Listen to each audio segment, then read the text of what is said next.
9 TV డిజిటల్కు స్వాగతం.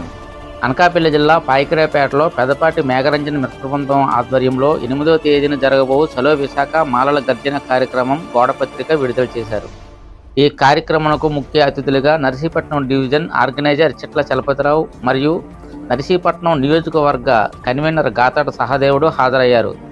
ఈ సందర్భంగా మేఘరంజన్ మాట్లాడుతూ డిసెంబర్ 8వ తేదీన జరుగు చలో విశాఖ ఉత్తరాంధ్ర మాలల గర్జన కార్యక్రమం విజయవంతం చేయాలని కోరారు. అనంతరం చలపతి సహదేవుడు మాట్లాడుతూ సుప్రీంకోర్టు ఎస్సీ వర్గీకరణ తీర్పుకు నిరసనగా ఈ కార్యక్రమం చేపడుతున్నట్లు తెలిపారు. ఈ కార్యక్రమంలో ఇంజిరపు సూరిబాబు, చెరుకూరు వీర్రాజు, తాటిపాక లోవరాజు, పల్లా ప్రసాదు వేలాదిగా సభకు వచ్చి జయప్రదం చేస్తారని కోరారు. డిసెంబర్ 8వ తారీఖున విశాఖపట్నంలో ఉత్తరాంధ్ర మాలల గర్జన కార్యక్రమం జరుగుతుంది. ఈ కార్యక్రమానికి మధువారి రాంబాబు గారి పిలుపు మేరకు ఈ పాయికరాపేట నుంచి ఈ మేఘరంజన్ గారి మిత్రమండలితో ఈరోజు సమావేశం ఏర్పాటు చేయడం జరిగింది.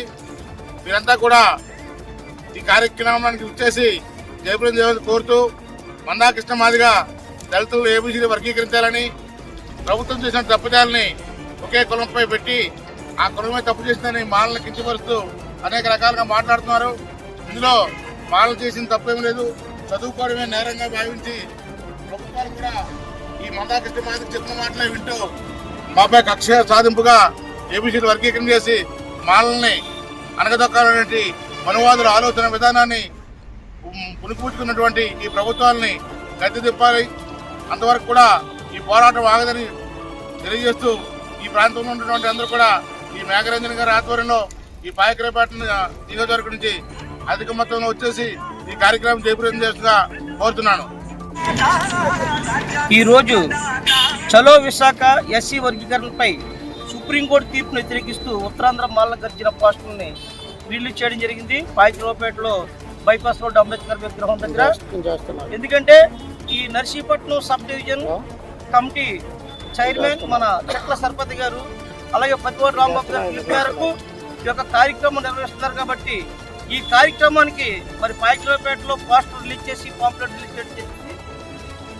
ఏదైతే ఏబిసిడి వర్గీకరణ చెల్లదు అని చెప్పి సుప్రీంకోర్టు గతంలో ఇచ్చిందో అదే తీర్పును కొనసాగించాలని, ప్రస్తుతం ఇచ్చినటువంటి తీర్పుని రద్దు చేయాలని ఉత్తరాంధ్ర మాలల గర్జన పతివాడి రాంబాబు గారి ఆధ్వర్యంలో ఈ 3 జిల్లాల ప్రాంత మాలలతోటి మరి భారీ బహిరంగ సభ ఏర్పాటు చేయడం జరిగింది. కాబట్టి ఈ మన ప్రాంత నాయకులందరూ కలిపి యువజన సంఘాలు, మరి అలాగే పెద్దలు, మాల పెద్దలు, మాల నాయకులు, మాల ఎడ్యుకేటెడ్ ఎంతమంది అయితే అందరూ కూడా ఈ యొక్క కార్యక్రమంలో పాల్గొని విజయవంతం చేస్తారని కోరుతూ ఈ అవకాశం ఇచ్చినటువంటి నా మాల సోదరులందరికీ జై భీమ్ తెలియజేస్తున్నాను. జై భీమ్, జై భీమ్, జై భీమ్. ఈ పాయికరాపేట నియోజకవర్గం నుండి మన దళిత పులి మేఘరంజన్ గారు అనేక కార్యక్రమాలు చేస్తూ ఉన్నారు.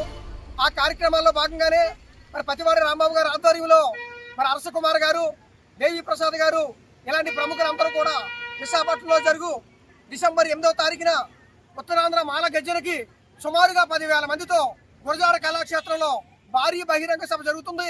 ఈ బహిరంగ సభ ఉద్దేశం కూడా ఇప్పుడు మేఘరంజన్ గారు, చలపతి గారు కూడా చెప్పి ఉన్నారు. అదేవిధంగా పాయికరాపేట నుండి మన నర్సీపట్నం డివిజన్, పాయికరాపేట కూడా ఇందులోనే ఉంది కాబట్టి నర్సీపట్నం డివిజన్ మరి కన్వీనర్గా మరి గాతాడ సహదేవుడు నేను మరి నర్సీపట్నం నుండి, సోడవరం నుండి, పాయికరాపేట నుండి కూడా భారీ మొత్తంలో విశాఖపట్నం వెళ్ళి మనందరం కూడా సుప్రీంకోర్టు ఇచ్చినటువంటి తీర్పు ప్రభుత్వాలకు కనువిప్పు కావాలి, మాలల యొక్క ఆక్రమణంతా కూడా తెలియాలి. ఈ భారతదేశంలో ఉన్నటువంటి ఏ ఒక్క రాజకీయ పార్టీ కూడా వర్గీకరణ చేయాలని చెప్పేసి చూడలేదు. కానీ మందకృష్ణ గారి యొక్క మాటలు విని బీజేపీ ప్రభుత్వం సుప్రీంకోర్టుని మైండ్ బ్లాక్ చేసి ఇవాళ దేశంలో ఉన్నటువంటి మాల సోదరులందరినీ కూడా కించపరిచే విధంగా చేస్తున్నటువంటి ఈ ప్రభుత్వాలన్నీ కూడా గద్దె దిగే వరకు ఈ పోరాటం చేస్తూ ఉంటామని చెప్పేసి ఈ సభాముఖంగా తెలియజేస్తున్నాం.